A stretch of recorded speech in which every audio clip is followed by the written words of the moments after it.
はい、どうも、ガードマンです。早速なんだけども、2026年。これまたフェスが熱いことになってる。1月、初っ端に日本で、恒例のフェスが開催されるとのことで、またこのラインナップがすごいよ。GMO ソニックさん。来年で4回目の開催なんかな ?4 回目またやばいラインナップを持ってきましたよ。待望の3D シャースマイル。これの凄さ分かってない人おらんと思うけど、一応言うとくと、2025年ウルトラにカリビハネス来たじゃん。あれもすごいことやった。けど、それを上書きできるレベルのやばさなんよね。3D シャースマイルやって。スウェーデンが生んだもう伝説の3人組ユニットなんだけど、もうやばいよ。トップオブトップ。そう言うても過言じゃない。スイリッシュハウスマフィアとして来るのは初めて。アクセル・イングロッソとか、イバンジェロ単体では来てたこともある。スイリッシュハウスマフィア。このロゴが日本のフェスのフライヤーに乗ることなんてなかったから、マジ歴史的瞬間。これをほんま GMO ソニックの財力が、なかったら実現しなかった。そんぐらいやばいこと。で、2025年トゥモローランドは出てたけど、やっぱ序盤は結構最近のアッ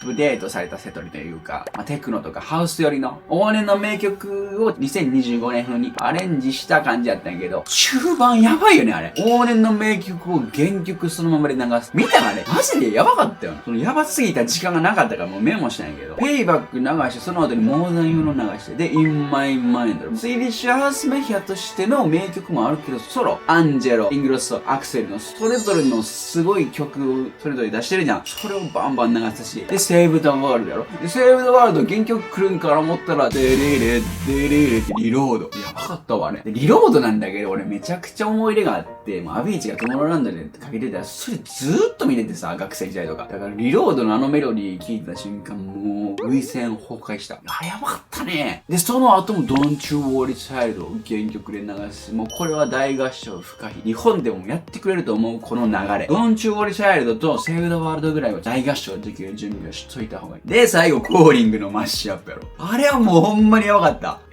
これを日本で聴けるの？それ見逃すのもったいなくないっていうレベルやから。GMO ソニック毎回セットが豪華じゃん。ヘッドライナーへの力の注ぎ方がめちゃくちゃすごいし、凝ってるから、スイリッシュハウスマフィアも特別なステージ、特殊な演出で観客を盛り上げてくると思うから、マジでこれは見た方がいい。多分もう日本に来ることないと思うよ。これ見逃すと、後悔する。ぜひ見逃さないでください。で、他にも結構豪華だよね。1日マシュメロでしょ。アフロジャック。スティーブ・アウト。1日目もだいぶパリピ嬉しいんじゃない？で、2日目に我らがスイリッシュハウスマフィア、ドムドラ、メデューサ。最後見てみこれ。スペシャルゲスト、ゲスト。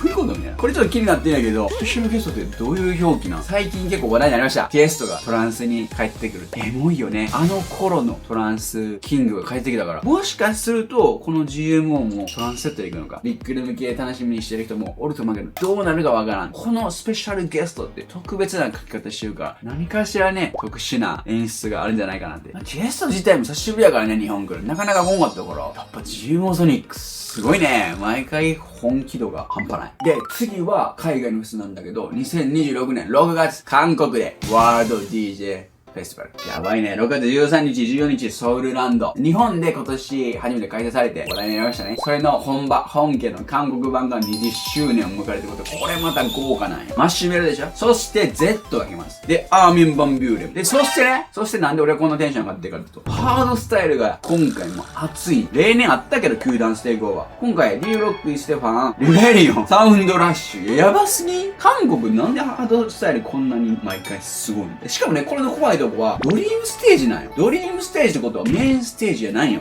みたいな。まだ3組しか発表されてないから、もうちょっと追加あるかなとか思うんやけど、十分豪華やけど、さらに追加だったらやばいよね。アトモスリアルさが。ワンチャン俺、韓国、今回も行くかもしれん。日本の方も楽しみにしつつ、2026年のアジアが熱すぎる。こんな感じでね、まだ2025年も終わってないけど、2026年のフェスが激アツラインナップをみんなね、待ち構えてるから皆さんぜひ貯金して、楽しんでください。よろしくもいっぱい教えてください。参戦するフェスがある人はコメント欄で教えてください。ここからちょっと番外編なんだけども、見えるかな？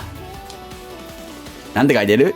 HDID。オーストラリアって書いてるんだけど、オーストラリアにもあります。オーストラリアにも HDID、2026年あります、1月。今回は俺、行かないです。去年と今年、2年連続で参加してたけど、2026年の HDID オーストラリアは行きません。でもね、このラインナップをめちゃくちゃ豪華なんだけど、それよりも、俺がもっと行きたいフェスが2月にイギリスであります。この前イギリス行ってきたとこだけど、イギリスに HDID が帰ってきます。おめでとうございます。これ歴史的瞬間。ここからもうハードコアの話じゃないけどね。HID ってイギリス生まれたじゃん。オーストラリアテイクオーバーされて、ライセンスとかも売っちゃったんだろうね、HSD に。いや、ついにイギリスにホームカミングするに、もうこれやばいよね。めちゃくちゃラインナップが豪華。ちょっと読ませて、もう声に出して読みたいランキング1位のフライヤーやから、ちょっと読まさせてほしい。いくよ。クラシックステージ。ヒクシー、スタイルズ、ブリーズ、ウィスキー、ヘッドライン、レイバーベイビー、クラシック、ジャーニーステップ。もうやばい。もう一回読むないヒクシー、スタイルズ、もうやばい。ジャーニーセット。ジャーニーセットよね、よく他のアーティストとかも使うことがあるんだけど、そのアーティストの始まりから、現代までのこの道のり、歴史を振り返るセットって意味なんだけど、やばない終わり。で、これがヘッドライナーなんだけど、ここで終わらないのがもう UK、イギリスの素晴らしさない。いくよ、次。アルストーム。やばい。ドゥーガルがエッセンシャルプラチナムクラシックス。やばい。で、フラガスダーウィンでしょ。ハードコアンダーグラウンドクラシックス。もう無理。もうこれ以上無理で。ジョイライアットか、次。パワーストーンプラクラシック。スコット・ブラウン、エボリューション・クラシック。そして、DJ サイ・クォッシュ。目疑ったよね。ウエストウエストで DJ サイ見て、もう俺これ最初で最後だなと思ってたよ。2024年に引退発表してたんやん、DJ からのね。だけど、もう一回イギリスに行けば DJ サイの。しかも、クォッシュクラシックスで。前回ウエストウエストで見たけど、俺のメイクいっぱいかけてくれたけど、もっとクォッシュに焦点を置いた。やばいセットなの。もう、ほんまこれはやばいね。で、ホスティッドバイエネミーなんよ。もう俺の大好きな、世界で一番大好きな MC エネミーがこのクラシックスを盛り上げてくれるこれ。ほんまにやばいよ。で、これでは別にメッセージもないけど、もうクラシックにずっとこもってると思う。2026年にすごいワクワクした1年というか前半なんだけどね、そんな感じになりそうです。ぜひ皆さん、国内のフェスもいいけど、韓国とかね、オーストラリア、他のヨーロッパ、トモローランドでもいいよ、ウルトラマイアミでもいいよ、EDC、ラスベガスとかでもいいよ、海外フェスでも検討してもらえれば、もっと音楽の楽しさに触れ合えるし、皆さんの視野も広がると思うから、人生一度きりですから、お金も大事ですけど、経験を買っていきましょう。僕みたいにね、破産するかもしれんけど、それは自己責任ということで、経験を買いましょう。プライスレスですから。はい、というわけでね、また次の動画でお会いしましょう。楽しみすぎる。楽しみすごいな。すごい2026年。やばい。